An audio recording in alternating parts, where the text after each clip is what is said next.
মাত্র 10 টাকার একটা আমলের দুধের প্যাকেট দিয়ে বানিয়ে দেখাবো দারুণ সুস্বাদু একটি ডেজার্ট রেসিপি। প্রথমেই এখানে হাফ কাপ দুধ জাল করে নিচ্ছি। দুধে দিয়ে দিলাম একটা এলাচ আর সেই সাথে স্বাদ মতো চিনি, আর এবার দিয়ে দিচ্ছি হাফ কাপ পরিমাণ সুজি। এরপর যে গুঁড়ো দুধের প্যাকেট নিয়েছি সেই দুধের কিছুটা দিয়ে দিলাম, দিয়ে সব কিছু ভালো করে মিশিয়ে জাল করে নিলাম। দুধটা পুরোপুরি শুকিয়ে গেলে উপর থেকে একটু ঘি ছড়িয়ে দিলাম, আর ঘিটা কিন্তু অবশ্যই দেবেন, তাহলে টেস্টটা দ্বিগুণ বেড়ে যাবে। এবার হাতের সাহায্যে এভাবে ছোট ছোট লেচি কেটে এই লেচির ভিতরে আমি দিয়ে দিচ্ছি আবারও গুঁড়ো দুধ, দিয়ে এভাবে গোল গোল করে বানিয়ে নেব। এবার সবগুলো সুজির লাড্ডু বানিয়ে নিয়ে গুঁড়ো দুধে গড়িয়ে নেব।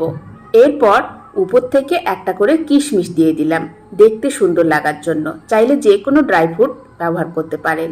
আর এই মিষ্টিটা কিন্তু 1 সপ্তাহ ফ্রিজে রেখে খেতে পারেন। ধন্যবাদ।